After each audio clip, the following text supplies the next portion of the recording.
tarĩrie kihumo kia mbeca ici akiuga nĩ cia kũhinga maitho mũingĩ.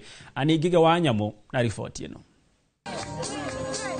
Mwandĩki mũkaru wa kĩama kĩa Jubilee Jeremiah Kioni onake nĩ aikĩtie mũhwa wake wĩgiĩ mbeca iria iraheo ikundi cia atumia na andũ ethĩ gũkũ bũrũri-inĩ, akiuga onake nĩ aciĩkĩrĩire nganja. Unasikia vile sasa wamekuja na staili nyingine ya Kidiki, ati anasanya watu pamoja, wanasema wametoa pesa kwa mfuko. You know, conman, they are back to conning. Sasa wametoka kwa kanisa, wamekuja kwa hiyo. Where are they getting this money daily? Akiaria hĩndĩ ya kĩama gĩkĩ gũcemania na andũ ethĩ arĩa maranyita mbaru kĩama gĩkĩ mwena wa Naivasha, ndereti ya gũcagũrwo kwa komishona a IEBC ĩkĩhiũhia ciande, Kioni marĩ na mũtongoria wa kĩama gĩkĩ thĩinĩ wa kaunti ya Naikuru Joseph Gicheru magĩkĩrĩra nganja gũcagũrwo kwa makomishona erũ. IEBC ni kweli tumepatiwa commissioners.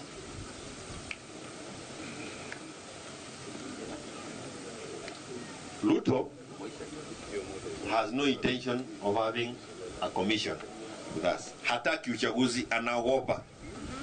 Kwa sababu hata yeye mwenyewe anajiona wapi? Nyumbani. Hako sugoi. Kwa hivyo atatumia binu zozote kujaribu kuona kama anaweza kaa zaidi.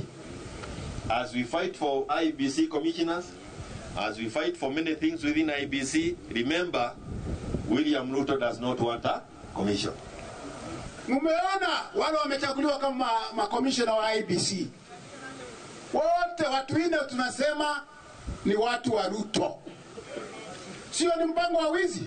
Mũtongoria wa andũ ethĩ thĩinĩ wa kaunti ya Naikuru Charles Buru nake nĩ acakaĩte wagi wa mawĩra gatagatĩ ka andũ ethĩ thĩinĩ wa gĩcigo gĩkĩ kĩa ũmbunge, ona thengia wa gũkorwo kwĩna kambuni nyingĩ thĩinĩ wa gĩcigo gĩkĩ. Kama kazi iko Naivasha, ipewe watu wa Naivasha. Kama kazi iko Mathira, ipewe watu wa Mathira.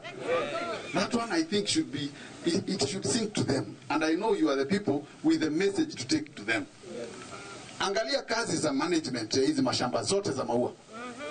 Ni kijana mgani ameajiriwa kutoka Naivasha? Hĩndĩ ya mũcemanio ũyũ, ũrĩa warĩ minista wa ũgitĩri Fred Matiang'i nĩ ahũrĩirwo ndebe arĩ ta mũrirũkia wa bendera ya kĩama gĩkĩ gĩturwa-inĩ kĩa ũpresident nĩ atongoria aya.